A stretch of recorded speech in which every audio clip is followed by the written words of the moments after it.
Hello बच्चों, विद्या वाहिनी channel में आप सबका स्वागत। मैं संजीवनी शिंदे आज लेकर आई हूँ आपके लिए हिंदी व्याकरण पाठ। हिंदी व्याकरण पाठ में आज हम देखने वाले हैं समोच्चारित हिंदी मराठी शब्द। समोच्चारित यानी उच्चारण में सम होने वाले, उच्चारण में एक जैसे होने वाले जो शब्द होते हैं। हिंदी और मराठी का एक ही शब्द समुच्चारित होता है, लेकिन उसके अर्थ भिन्न भिन्न होते हैं। उनके बारे में हम जानकारी लेंगे। समुच्चारित हिंदी मराठी शब्द। हिंदी और मराठी दोनों भाषाओं में कुछ शब्द वर्तनी यानी लिखने में, यानी बड़ी मात्रा छोटी मात्रा वर्तनी, और उच्चारण ध्वनि यानी उच्चारण में की दृष्टि से समान होते हैं, पर अर्थ की दृष्टि से वे एक दूसरे से बिल्कुल भिन्न होते हैं। उन्हें समोच्चारित हिंदी मराठी शब्द कहा जाता है। यानी एक ही शब्द मराठी में उसी प्रकार लिखा जाता है, उसी प्रकार पढ़ा जाता है, लेकिन उसका अर्थ अलग होता है। वही शब्द हिंदी में वैसे ही लिखा जाता है, वैसे ही उच्चारण होता है, लेकिन उसका हिंदी में अर्थ अलग होता है। यह इन शब्दों की विशेषता होती है। हिंदी में समुच्चारित शब्दों के भिन्न अर्थ। अब देखेंगे यहाँ हम बहुत शब्द है जो मैं यहाँ दे रही हूँ, और पहले मैंने शब्द दिया है, शब्द के नीचे मराठी अर्थ दिया है, फिर उसका हिंदी अर्थ दिया है। मराठी अर्थ कानून की धारा, दफा, यानी मराठी वाक्य में ऐसा कहा जाता है कि कानूनन इस कायदे कलम से यह हे असे होते, यह कलम। और हिंदी में इसका अर्थ है लेखनी, जैसे कि मेरी कलम कहाँ है, मेरी कलम बहुत अच्छी लिखती है, यह अर्थ है। दूसरा शब्द कांच, मराठी अर्थ पीडा, यंत्र। काय माझ्या पाठीमागं कांच सुरू आहे काय माहिती, यानी कांच, पीड़ा यंत्र। अर्थ शीशा, यानी कांच, मेरे हाथ से कांच टूट गई, यानी शीशा। काठी, काठी का मराठी अर्थ होता है डंडा छड़ी, जैसे काठी ने तुला मारेन, यानी काठी यानी डंडा या छड़ी मारने की। और हिंदी अर्थ काठी, घोड़े की पीठ पर फंसने की जीन, यानी जो घोड़े के पीठ पर फंसकर जीन रहती है उसे काठी कहते हैं। काठ, मराठी अर्थ है किनारा, तीर, यानी नदीचा काठ, समुद्राचा किनारा, नदीचा तीर, यानी मराठी में काठ यानी समुद्र का किनारा अथवा समुद्र का तीर। और हिंदी अर्थ पेड़ का मुख, मोटा अंग, सूखा, यानी जो डंठल कहते हैं, पेड़ का सूखा मोटा अंग, जो पेड़ काटने के बाद देखो ऊपर का हरा हिस्सा जब काटा जाता है और पेड़ का जो तना होता है वह काट। काय, यानी मराठी में क्या अर्थ से, यानी तुम्ही काय करता, क्या अर्थ से काय। और हिंदी में शरीर को अथवा देह को काय कहते हैं। मराठी में भी शरीर को काया कहते हैं और हिंदी में शरीर को काय कहते हैं। काला, काला यानी मिश्रण, जैसे कहते हैं ना श्री कृष्ण का काला, श्री कृष्णाचा काला, यानी श्री कृष्ण जो खाते थे अपने सवंगड़ियों के साथ सब इकट्ठा करके, उसे काला कहते हैं, मिश्रण। और हिंदी में इसका अर्थ होता है काले रंग का, यानी काला कपड़ा मुझे अच्छा नहीं लगता, वो काला। खाता, अब इसका अर्थ है, मराठी अर्थ है विभाग, यानी तुम कौन से, जैसे कोई कहेगा कि मैं बैंक में काम करता हूँ, तो पूछा जाता है मराठी में, तू कुठल्या खात्यात काम करतोस, यानी खाता, यानी विभाग। और यहाँ खाता का मतलब तालाब होता है, हिंदी में तालाब को खाता कहते हैं। खाद, खाने की चीज़ यानी खाद, मराठी में माझं खाणंच एवढं आहे, माझी खादच एवढी आहे, यानी खाना। और हिंदी में उर्वरक, खाद। गमक, मराठी में प्रमाण, सबूत, ये तुम्हारे पास क्या सबूत है, वैसे तुझ्याजवळ काय गमक आहे, यानी सबूत या प्रमाण। और हिंदी में महक, सुगंध। आगे देखेंगे अभ्यास। अभ्यास का अर्थ होता है मराठी अध्ययन, यानी तुझा अभ्यास झाला का, यानी अध्ययन। मराठी में अभ्यास का अर्थ अध्ययन।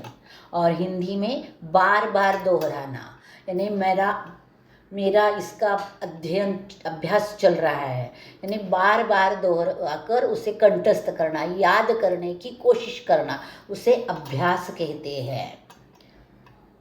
आई, मराठी में माता, माझी आई, माझ्या आईचं नाव सुशीला आहे, वो माता, आई।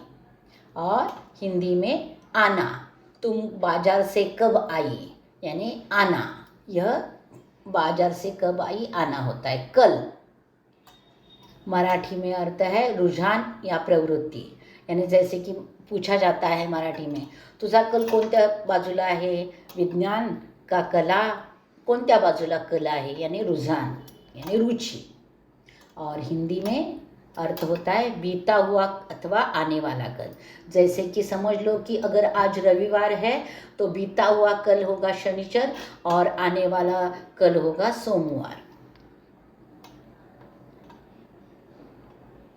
खत, खत का अर्थ होता है मराठी अर्थ खाद, यानी जो जमीन में अनाज आने के लिए, फसल आने के लिए जो दिया जाता है वह खत, म्हणजे मी गव्हाला खत टाकले, वैसे वो खाद। और हिंदी में पत्र, यानी तुम्हें दादाजी का खत मिला, यानी पत्र। खाना, मराठी में भोजन,